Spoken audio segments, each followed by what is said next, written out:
জুলাই জাতীয় সনদের সমঝোতা হয়নি, এটা একটা জবরদস্তিমূলক আরোপিত আদেশ করে সেই আদেশের একটা প্রশ্ন গণভোটের মধ্যে দেয়া হলো, যেটা আমার পড়তে লাগছে 3.5 ঘন্টা।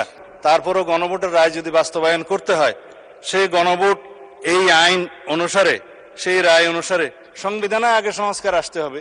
এখন এই সংবিধান সংশোধনের জন্য আমরা এই সেশনে বিল আনতে পারবো কিনা সেটা যথেষ্ট সন্দেহ আছে। ইদানিং একটা আলোচিত বিষয় হয়েছে, জুডিশিয়ারিতে সেটা আপিল হয়েছে, রিট হয়েছে, এই সংবিধান সংস্কার বাস্তবায়ন আদেশ এইটা এবং গণভোটের সার্টেন পোর্শন কেন আনকনস্টিটিউশনাল ডিক্লেয়ার করা হবে না সেই মর্মে রুলও জারি করা হয়েছে শুনলাম।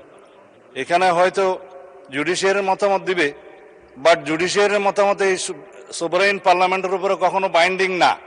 কিন্তু এই সোভারেইন পার্লামেন্ট কখনো আবার এমন কোনো আইন প্রণয়ন করতে পারে না যেটা জুডিশিয়ারিতে যে চ্যালেঞ্জ হয়ে নাল অ্যান্ড ভয়েড হয়ে যাবে, আল্টারভায়ার্স টু দি কনস্টিটিউশন হয়ে যাবে। তো সুতরাং আমাদেরকে উভয় দিকে লক্ষ্য রেখে জাতির বৃহত্তর স্বার্থে আইনানুগভাবে এবং সাংবিধানিকভাবে যেতে হবে এই মহান জাতীয় সংসদে আমাদের সমস্ত কার্যক্রম। এখন যদি বলা হয় যে গণভোটের রায় বাস্তবায়নের জন্য সংবিধান সংস্কার পরিষদ গঠন করতে হবে, মানলাম আমরা নির্বাচিত হয়েছি সাংবিধানিক ভোটে। নির্বাচন কমিশনের দুইটাই এখতিয়ার, একটা হচ্ছে জাতীয় সংসদের নির্বাচন অনুষ্ঠান করা, আর একটা হচ্ছে রাষ্ট্রপতির নির্বাচন অনুষ্ঠান করা। এটা হচ্ছে কনস্টিটিউশনাল ম্যান্ডেট, যেটা নির্বাচন কমিশন পালন করতে বাধ্য।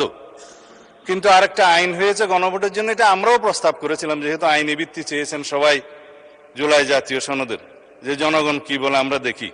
সেখানে জুলাই জাতীয় সনদ যেভাবে স্বাক্ষরিত হয়েছে, রাজনৈতিক সমঝোতার দলিল হিসেবে ঐতিহাসিকভাবে যেটা স্বাক্ষরিত হয়েছে, তার উপর ভিত্তি করে জুলাই জাতীয় সনদের পক্ষে এদেশের জনগণ আছে কি নাই সেই প্রশ্নে গণভোট হতে পারে, এবং সেটা একদিনে হবে না, 2 দিনে হবে, সেই বাহাস অনেকদিন হয়েছে, অতঃপর একদিনে অনুষ্ঠিত হয়েছে।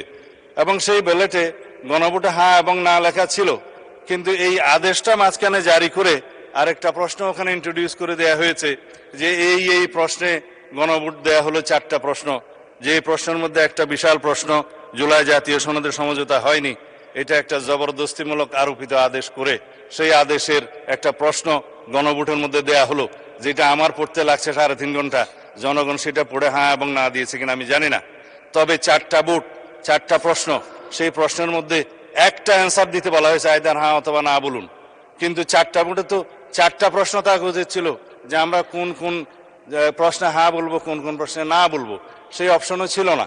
আমি সেই লম্বা বাহাসে যাচ্ছি না, তারপরও গণভোটের রায় যদি বাস্তবায়ন করতে হয়, সেই গণভোট এই আইন অনুসারে, সেই রায় অনুসারে সংবিধানে আগে সংস্কার আসতে হবে, সংবিধানের সংশোধন আসতে হবে। সংবিধানে যদি সেটা আমরা গ্রহণ করি, তারপরে সেই গণভোটের রায় বাস্তবায়নের জন্য তখন সংবিধান যদি এটা কন্টেইন করে, ধারণ করার পরে তখন যদি পরিষদের সদস্য হিসেবে শপথ নিতে হয়, সেটা তখনকার ব্যাপার হবে, সেটা আমরা let us have debate on it. তবে এখন এই সংবিধান সংশোধনের জন্য আমরা এই সেশনে বিল আনতে পারবো কিনা সেটা যথেষ্ট সন্দেহ আছে। আমি পজিটিভলি যাচ্ছি, আমি কোনো কিছু অস্বীকার করছি না। জনরায়কে সম্মান দিতে হবে, কিন্তু সেটা সাংবিধানিকভাবে দিতে হবে, আইনগতভাবে দিতে হবে। এখানে ইমোশনের কোনো জায়গা নেই। রাষ্ট্র ইমোশন দিয়ে চলে না, রাষ্ট্র চলে সংবিধান দিয়ে, আইন দিয়ে, কানুন দিয়ে। আমরা জাতির কাছে অঙ্গীকার করেছি যে জুলাই জাতীয় সনদ ঐতিহাসিকভাবে যেভাবে স্বাক্ষরিত হয়েছে রাজনৈতিক সমঝোতার দলিল হিসেবে, তার প্রতিটি শব্দকে আমরা সম্মান করি। কিন্তু জুলাই জাতীয় সনদের বাইরে আরোপিত কোনো আদেশ দিয়ে, কোনো অবৈধ আদেশ দিয়ে সেটা কোনো সংবিধান সংশোধন করা যায় কিনা সেটা একটা বিশাল আইনি প্রশ্ন, সাংবিধানিক প্রশ্ন। সেটাও আমরা ডিবেট করি, আলোচনা করি, আমরা কার্য উপদেষ্টা কমিটিতে আলোচনা করি এবং সংবিধান সংশোধনের জন্য আমরা বিল উত্থাপন করি। সেই বিল আমরা সমঝোতার ভিত্তিতে মহান হাউসে গ্রহণ করি। তারপরে এই সংবিধান অনুসারে রাষ্ট্র পরিচালিত হবে এবং ইনশাআল্লাহ আমরা সংবিধান মেনেই এই পর্যন্ত এসেছি এবং সংবিধান মেনে চলবো। সামনের দিনগুলোতে আমরা সাংবিধানিকভাবে এই রাষ্ট্রকে এগিয়ে নিয়ে যাব।